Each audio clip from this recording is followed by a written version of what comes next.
প্রিয় দর্শক, আসসালামু আলাইকুম। আপনাদের তৃতীয় শুভেচ্ছা জানিয়ে শুরু করছি নতুন আজকের আরেকটি প্রতিবেদন। আপনারা দেখতে পাচ্ছেন আমাদের সামনে এক ফুটফুটে সুন্দরী পর্দাশীল বোন দাঁড়িয়ে আছে। আমরা আজকে বোনের বাস্তব জীবনের গল্পগুলো আপনাদের মধ্যে তুলে ধরবো। আসসালামু আলাইকুম আপু। ওয়ালাইকুম আসসালাম, আসসালামু আলাইকুম। ওয়ালাইকুম আসসালাম। ভালো আছেন আপু? এই তো আল্লাহ রাখছে ভালো। নাম কি আপনার? নুরি। নুরি। নামটা তো অনেক সুন্দর। নামটা কে রাখছে আপনার? এই তো বাবা মা দিয়া নাম। মা বাবা আছে? নাই। ভাই বোন আছে আপনার? হ্যাঁ ভাই আছে একটা। আপনি বড় না ভাই বড়? আমি বড়। ভাই কি করে, লেখাপড়া করে? মাদ্রাসায় পড়াই। আপনি কি কাজ করেন? এই তো মানুষের দোকানে টেইলার্স কাজ করি। লেখাপড়া করছেন? এই তো আর্থিক অবস্থার লেগে পড়তে পারি নাই। নামাজ কালাম পড়েন? হ্যাঁ পড়ি।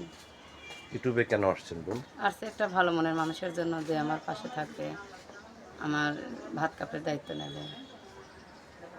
কিভাবে জানেন ইউটিউবে মনের মানুষ পাওয়া যায়? এই তো অনেকেই বললো যে বলে এই প্রতিবেদনে যান, ভালো একটা মনের মানুষ পাবেন। তো এরকম মানুষজনকে আপনার আশেপাশে কেউ পাইছে প্রতিবেদন থেকে? পাইছে তো অনেকে। অনেকে পাইছে। হ্যাঁ এই জন্যই আসছি আশা করিয়া। আপনার দেশের বাড়ি কোথায় বললেন? রংপুরে। রংপুরে। তো এই যে আপনার তো বর্তমান বিয়ের বয়স চলতেছে, আপনি এই ছোট বিয়ে শাদীর প্রস্তাব আসে না? এই আসলেও যৌতুক চায় শুধু। আপনার বয়স চলতেছে কত? চলতেছে তো 19 বছর। 19 বছর। হ্যাঁ। 19 বছর বয়স আপনি পরের বাসায় যে সেলাই মেশিনের কাজ করেন, আপনার খারাপ লাগে না? কি করবো, বাবা মা নাই, তাই করতে হয়। অনেক কষ্ট করে তো প্রতিবেদনের সামনে আছে, আর ছোট একটা ভাই আছে তারা মানুষ করার জন্য। তো দেশ বিদেশ থেকে অনেক ব্যক্তি আপনাকে ফোন দিবে, ঠিক মতো কথাবার্তা বলবেন তো? হ্যাঁ বলবো। আপনি কি প্রথম আসছেন ইউটিউব চ্যানেল, না এই প্রথম ফার্স্ট। প্রথম আসছেন? হ্যাঁ। এবং দেশ বিদেশ থেকে অনেক ব্যক্তি আমাদের ফোন দিয়ে বলে, ভাই আপনার যে ভিডিওগুলো করেন, মানে আপনি মিথ্যা কথা বললে, প্রতারণা করে, এটা কি সত্য কথা বোন?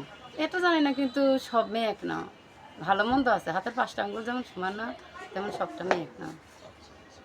আপনি কেমন মানুষ চাচ্ছেন?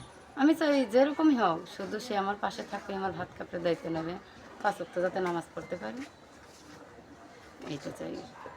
তো স্বামী হচ্ছে বট গাছ, কারণ আপনার বট গাছ নাই? নাই, আমার মাথার উপরে একটা ছায়া নাই। ছায়া নাই আছে। আর ছোট একটা ভাই আছে, আমার ইচ্ছা আছে ওরে এই লেখাপড়া করাবেন? এই মাদ্রাসা পড়ি আলেম বানাবো। মাশাআল্লাহ, মাশাআল্লাহ। এইটাই তো স্বপ্ন। এখন এই যে তীর্থদানে আসছেন, অনেক বয়স্ক ব্যক্তি আছে যে আপনার বউ বাচ্চা থাকা সত্ত্বেও দ্বিতীয় বিয়ে করতে চায়, এবং অনেকেই আছে যে অনেকের বাচ্চা কাচ্চা হয় না, বা অনেকে দ্বিতীয় বিয়ে করতে চায়, অনেকের স্ত্রী মারা গেছে।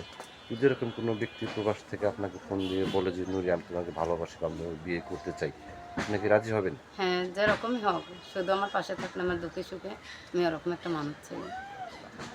তার বয়স যদি একটু একটু বেশি হয় বোন? হোক, যেরকমই হোক, আমার ভাগ্যে যা আছে তাই। তার বয়স মোটামুটি 60-70, আপনি ওর বয়স 18, ম্যাচিং করে নিতে পারবেন, মানে হ্যাঁ নিতে পারবেন? নিজেকে মানিয়ে নিতে পারলে সব কিছুই ঠিক। তো আপনি কার কিছু বলতে চান দর্শকদের উদ্দেশ্যে? আমি বলতে চাই, প্রবাসী ও বা দেশি ভাই যেখানেই থাকেন, ভালো থাকেন, বাপ মার যত্ন নিয়েন। তো প্রিয় দর্শক, এই নুরি আপুর কথাগুলো শুনলেন। নুরি আপু গৃহস্থ ঘরের মেয়ে, প্রথম আসছে ইউটিউব চ্যানেলে। উনি জানতে পারছি ইউটিউব চ্যানেলে মনের মানুষ পাওয়া যায়। ওনার পাশে নাকি একজন ব্যক্তি পাইছে, উনি ইউটিউব চ্যানেল আসছেন মনের মানুষের জন্য। যদি কোনো ব্যক্তি আপুকে ভালোবেসে কাছে পেতে চান, বা যোগাযোগ করতেন, বা আপুর চাঁদ মুখটা দেখতে চান, তো আপনার কি ইমো নাম্বার আছে? না ভাই, যদি বাটাম কোনো সেট ব্যক্তি আছে। আপনাকে ভালোবেসে ইমো ফোন কিনে দেয়, বা ইমোতে কথা বলতে বলে, আপনি কি বলবেন? হ্যাঁ ইনশাল্লাহ বলবো ভাই। তো প্রিয় দর্শক, এই নাম্বারটি হচ্ছে 01325469 490। নাম্বারটা আমি আবারও বলছি, 01325469 490। এই নাম্বারে যোগাযোগ করতে পারবেন। প্রেম, ভালোবাসা, সাহায্য, সহযোগিতা, যে যেটা করবেন সেটা আপনাদের একান্ত ব্যক্তিগত ব্যাপার। বেশি বেশি করে নামাজ পড়েন এবং বেশি বেশি করে দেশটাকে ভালোবাসেন। ভালো থাকেন। আসসালামু আলাইকুম। ওয়ালাইকুম আসসালাম।